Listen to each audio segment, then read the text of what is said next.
Hello and welcome to BYJU'S IAS. Let's get started with the analysis of today's The Hindu newspaper. There is only one newspaper article relevant for your exam. We'll be focusing more on the editorials and columns. Prime Minister Modi launches Atal scheme on groundwater. The scheme is called Atal Bhujal scheme. The intention is to strengthen the institutional framework for participatory groundwater management and to bring about behavioral changes. We'll look at this newspaper article in slight detail. But first up, few facts. This scheme is going to be implemented in about 8,350 gram panchayats, where in 78 districts, but not in the entire country, only in few states. And you will have to remember the names of these states can be an important statement for your prelims examination. These states are Gujarat, Haryana, Karnataka, Madhya Pradesh, Maharashtra, Rajasthan and Uttar Pradesh. Now let's look at this newspaper article in slight detail. The central government has set a target that we will be providing clean drinking water to all by the year 2024. And that is according to a program called Jal Jeevan Mission. The latest national sample survey, it shows 42% people in rural India. What they have to do? They have to go out of their homes in order to fetch drinking water. And every day they will have to travel between 0.2 to 1.5 kilometers. Which means 42% people in rural areas, they have to venture outside of their house every day, sometimes travel between 0.2 to 1.5 kilometer to fetch drinking water. In urban areas, this percentage is 19. That means 19% households have to go out of the house to fetch drinking water in urban areas. If we look at the data released by National Statistical Office, this data shows that 78.6% of households in this country, they do not have access to piped water.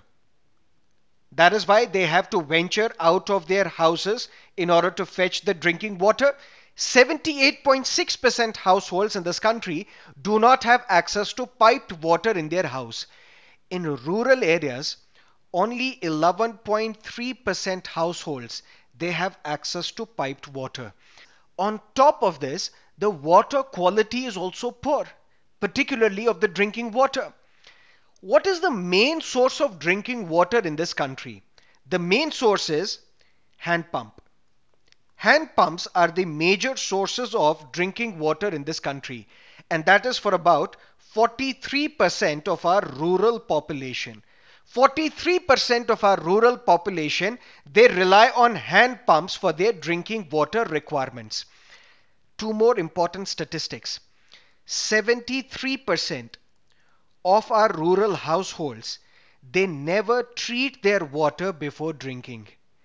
And this percentage in urban India is 51. 51% urban households, they never treat water before drinking. And this also leads to the waterborne diseases. If we look at India today, India is facing one of its major and most serious water crises. We have witnessed 2 years of consecutive weak monsoons, and it has affected 330 million people in this country. And 330 million people are about a quarter of our population. Nearly 50% of India is grappling with drought conditions, and the situation is particularly bad in the western and southern states that have received below average rainfall. There is an index released by the Niti Aayog, and that is called Composite Water Management Index. This index shows that 21 major cities in India, which includes Delhi, Bengaluru, Chennai, Hyderabad and others, they are racing to zero groundwater levels, that too by the year 2020. That is why we will have to take urgent steps to conserve and preserve the groundwater. This index also tells us that by the year 2030, country's water demand is going to be twice the available supply. That means if the supply of water is X, the demand is going to be 2X, which means that there is going to be water scarcity. And because of this water scarcity, it is going to lead to an eventual loss of 6% in our country's GDP.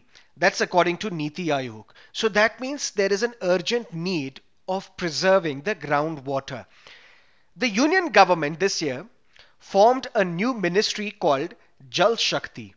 And this ministry has announced an ambitious plan to provide piped water connections to every household in India by the year 2024. If we look at World Health Organization, WHO report states that a particular individual requires close to 25 liters of water daily for meeting his or her basic hygiene needs, food needs. The rest is used for non-potable purposes. For example, you'll have to clean your car, you'll have to clean your floor for mopping purposes. This indicates something very interesting, that for most of our non-potable uses, we need quality which is lower than drinking water.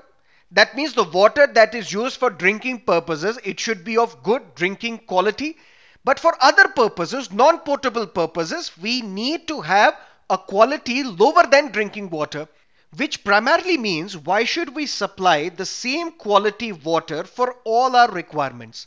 For drinking requirements, the quality should be better, but for non-potable uses, lower quality can also suffice. That means we have to go back and start using our traditional practice of rainwater harvesting, which primarily means catching water where it falls. Presently, India captures only 8% of its annual rainfall, and this is among the lowest in the world. That's an important statement which you can write in your mains answers. Another aspect is, how can we treat and reuse the wastewater? Let's say, for example, this is the amount of water that is reaching our household. 80% of this water leaves this household in the form of waste. And this wastewater then pollutes our environment. It pollutes our water bodies as well. There is a huge potential if we can reuse this wastewater, if we can recycle this wastewater, so that this wastewater, once it is recycled, it can be used for non-potable purposes. But it is important to understand that managing the water situation is not the job of only our political class, is not the job of only the engineers, but all stakeholders must be involved. This is where behavioral changes are needed, and this is going to be the single most important focus of Atal Bhujal scheme, because the objective of the scheme is to bring about behavioral changes at the community level for sustainable groundwater resource management in these 7 states. That is what you need to understand from this newspaper article. Now let's look at some of the editorials and columns from today's newspaper. First up, dangerous doublespeak. The basic crux of this editorial is that the government's position on NRC appears designed to create confusion. Home Minister Amit Shah on the floor of the parliament said we are going to implement nationwide NRC. Prime Minister at an election rally at Ramlila Maidan in Delhi said that this word NRC has never been discussed by his government. So it appears that there is a confusion on part of the government as well. So this editorial basically says that if government does not want to implement nationwide NRC, it should say this clearly upfront so that there is no confusion amongst the minds of the people of this country. That is the whole crux of this editorial. Beyond this, you don't need to read this. Now let's look at this column. The Musharraf Verdict was a long time coming. To understand this newspaper article, let me take you back. It is often said that the Indian state has an army, while in Pakistan, the army has a state. Since her emergence as a new nation on the political map of the world, Pakistan has been ruled by military generals for more than 3 decades. And even today, despite having a civilian government in charge, It is believed that Prime Minister Imran Khan is the B team of Pakistani deep state. What is this deep state? Primarily, it includes the army in Pakistan and the ISI, Inter-Services Intelligence, the secret agency of Pakistan. This deep state, they don't have to fight and win elections to be in power. They are always the ones wielding authority, wielding influence, wielding power. If I can take you back to 1958, Pakistani President Skandar Mirza, what he did, he removed the Prime Minister of Pakistan, Feroz Khan Noon, and Skandar Mirza appointed Ayub Khan as the Commander-in-Chief of Pakistani Army. Ironically, what happened? 13 days later, Ayub Khan removed Skandar Mirza and became the President of Pakistan, became the military dictator of Pakistan and ruled Pakistan for many years. Then there were protests against Ayub Khan as well. What Ayub Khan did? He handed over power to Yahya Khan, another military dictator. So Pakistan has a history where military dictators are ruling the country. Let's go back to 1977. General Ziaul Haq, what he did? He got the Prime Minister Zulfikar Ali Bhutto arrested and assumed the charge of Pakistan. He also suspended the Pakistani constitution. If you read the history of Pakistan, it is argued that before Ziaul Haq, Pakistan, despite the fact that it was a theocratic state, it was a state based on the religion. Despite these facts, Pakistan was also a believer of a pluralistic society. But Ziaul Haq changed everything. The polity of Pakistan was transformed by Ziaul Haq, and it transformed completely into a theocratic society where religious orthodoxy was given prime importance. That is why if you look at the liberals in Pakistan today, they are still chanting that we don't need the Pakistan of Ziaul Haq, we need the Pakistan of Muhammad Ali Jinnah. That means they want Jinnah's Pakistan, not Ziaul Haq's Pakistan. Then in 1999, Pervez Musharraf got the Prime Minister Nawaz Sharif arrested, became the military dictator of Pakistan and ruled for many, many years.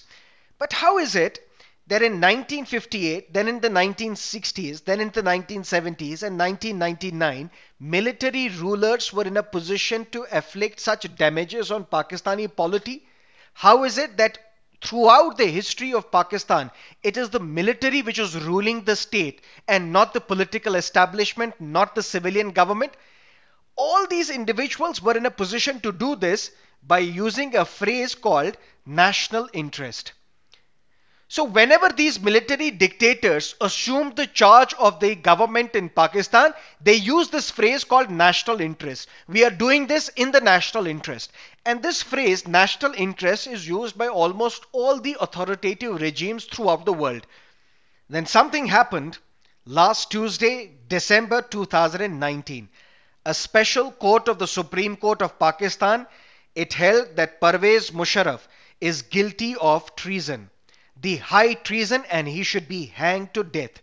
Not because of a military coup wherein he unseated the democratically elected Prime Minister of Pakistan, the Nawaz Sharif, but he was convicted by the Supreme Court because of imposing emergency in Pakistan in 2007. Why this newspaper column is important for your exam? Because it is often argued that civilian governments in Pakistan, they want friendly relations with India. They want to resolve all the issues concerning India and Pakistan bilaterally through peaceful talks and negotiations. But it is this Pakistani deep state which does not want peaceful relations with India. And that is why till the time there is military power in Pakistan, the military dominates the political class in Pakistan, the military dominates the polity in Pakistan, we cannot expect good peaceful relations between India and Pakistan. When this verdict was read out, one of the judges on the bench said, if Pervez Musharraf dies before, then his dead body should be dragged to the D Chowk, which is an important establishment area in Islamabad, and his body should be hanged for 3 days. But even if the language of this order was extraordinary, Sentencing a former army chief, a former military dictator to death is extraordinary. But this has also led to a friction between the judiciary and military. Now the question is, the civilian government. Who should the civilian government be supporting? The judiciary or the military? In this case, what has happened, the government of the day has supported the military. The military released a press statement wherein it said that a former army general, army chief can never be a traitor. And the government has said that this judge who passed this order should be removed from the judiciary. That means in this tussle between the military and the judiciary, the government has taken the side of the military. And this stance of the government has given credence to the theories that the government of Imran Khan is the B team of Pakistani military. There was another standoff. The government, before this verdict, what it did, it increased the tenure of the Pakistan Army Chief General Bajwa by 3 years. What judiciary said? Judiciary said this is not possible. We are going to increase the tenure of Pakistani Army Chief by only 6 months. We cannot extend his tenure by 3 years. This led to another tussle between the military and the judiciary. The columnist in this case says that although it is expected on part of the government to support the military because the government is the B team of the military, but what about the other political parties in Pakistan? What about the Pakistan People's Party of Bilawal Bhutto Zardari? What about Pakistan Muslim League of the Nawaz Sharif?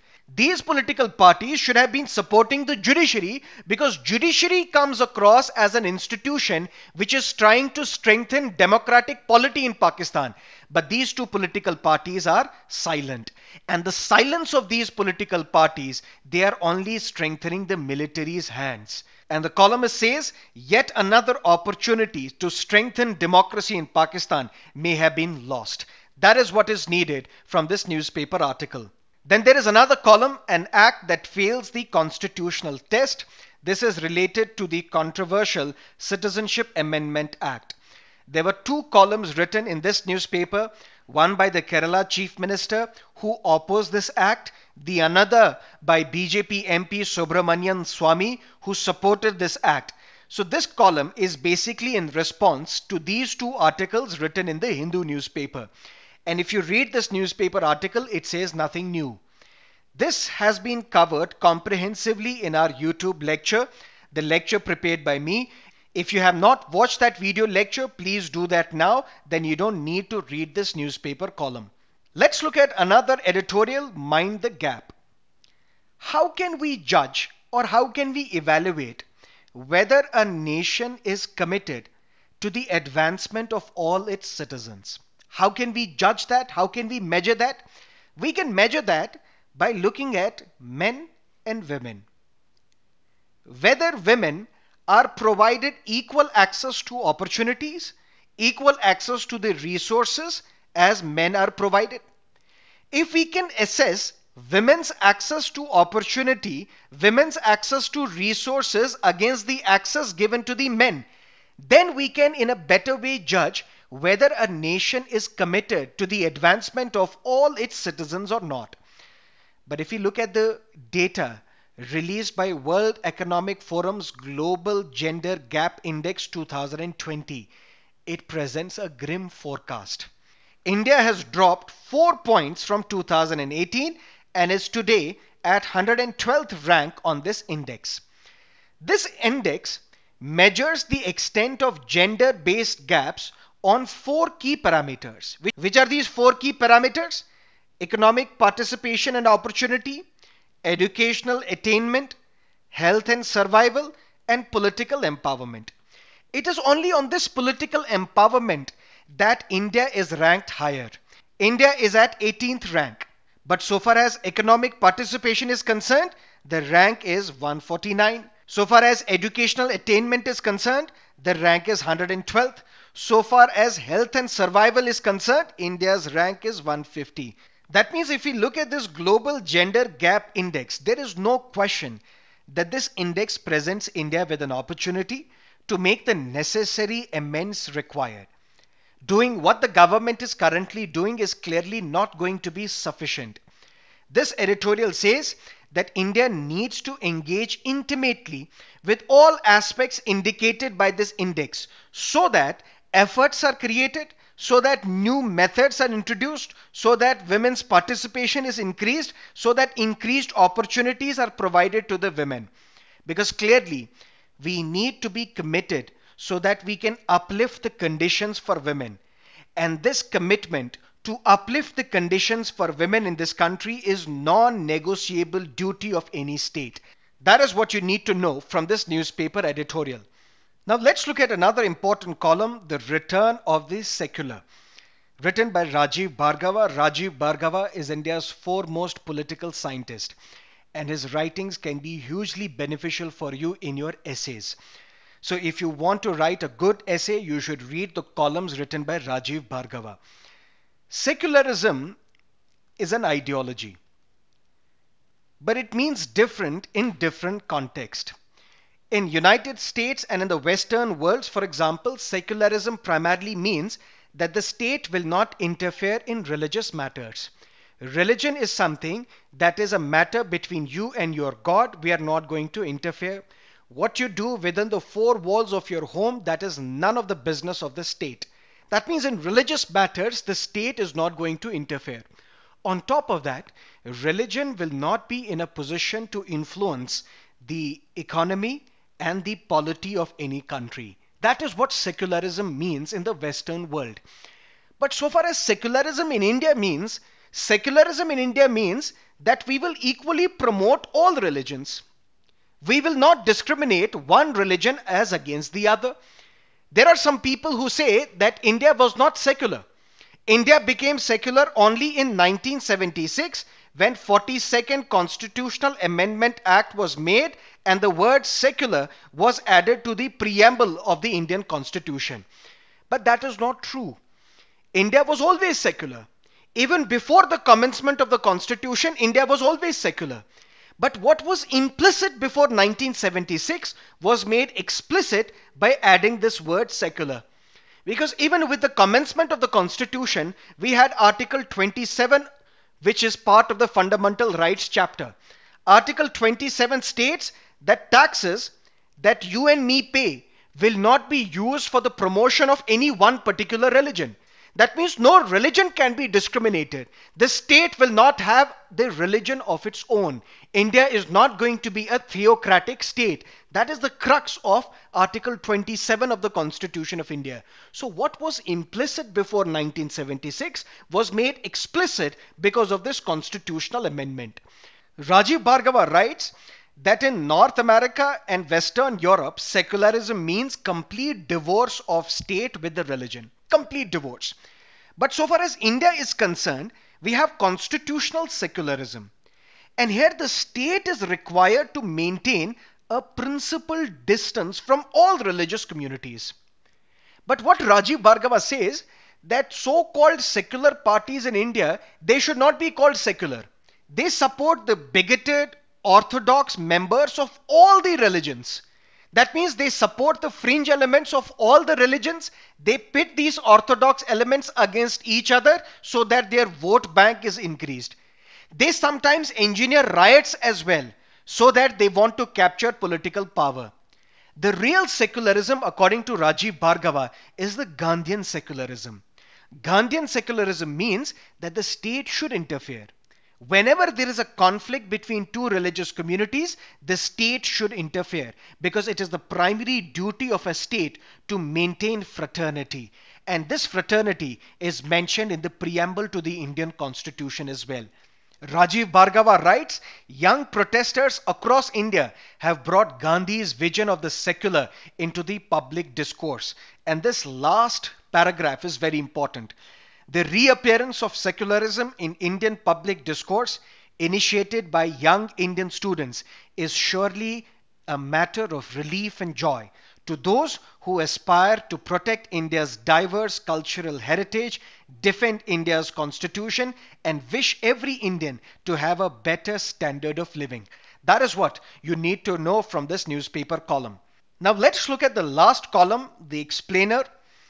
At an election rally in Delhi, Prime Minister Modi said there are no detention centers in India. Home Minister Amit Shah in an interview said that there is one detention center in Assam, but that was set up by the Congress government. The newspapers then published images of a detention center in Bengaluru. Critics quickly jumped and linked these detention centers with the possible nationwide NRC exercise. There is a fear that all those who are excluded from the NRC will be detained at these detention centers, and many such detention centers are being planned. This column focuses on the foreigner detention center at Bengaluru, and it tries to explain that this detention center is not linked to NRC. Let's say, for example, a foreign national wants to enter India, and while entering India, he has to register with FRRO, which is Foreigners Regional Registration Office. Now, if there is an individual foreigner who has violated the visa norms, then this individual should be deported back to his country. Or if there are individuals who are overstaying their visa, they should be deported. Or if there are illegal migrants, they have entered India, they should also be deported back to their country. And the central government has a power under the Foreigners Act of 1946 to deport all those who are illegally staying in India. But before these illegal migrants are deported to their countries, they are hosted at these foreigner detention centers. When the NRC exercise was carried out in Assam, 1.9 million were declared non-citizens. They could not prove their citizenship. This FDC can host 24 persons. That means if a nationwide NRC is conducted, this number can be 19 million. How can 19 million be hosted in these FDCs? Because they don't have the capacity to hold these massive number of people who will be excluded or who may be excluded from the possible NRC exercise. That is what you need to understand from this newspaper column. Let's look at the practice questions. Number 1, Composite Water Management Index is released by Niti Aayog. This is something we discussed in the first article. Question number 2, consider the following pairs. One is the rebel group and the country. Houthis are related to Yemen, yes. Hezbollah with Lebanon, yes. Arakan Rohingya Islamic Front, Myanmar. Which of the above pairs are correctly matched? All of them. Let's look at another practice question from Prelims 2013. Which of the following can be found as pollutants in the drinking water in some parts of India? Arsenic, yes. Sorbitol, no. Fluoride, yes. Formaldehyde, no. Uranium, yes. So 135, C is the correct answer. Let's look at the mains based question. Answer should be in less than 250 words. It is important that education should not only be sustainable and comprehensive, but must also evolve on a continuous basis to meet the challenges posed by a dynamic environment in order to make our evolution more pragmatic. Comment. That's question number 1. Question number 2, because surface water and groundwater are often closely interconnected, runoff can contaminate both. An approach of protection is necessary. Elaborate. That is it from our newspaper analysis for today. Thank you for being with us. Have a great day.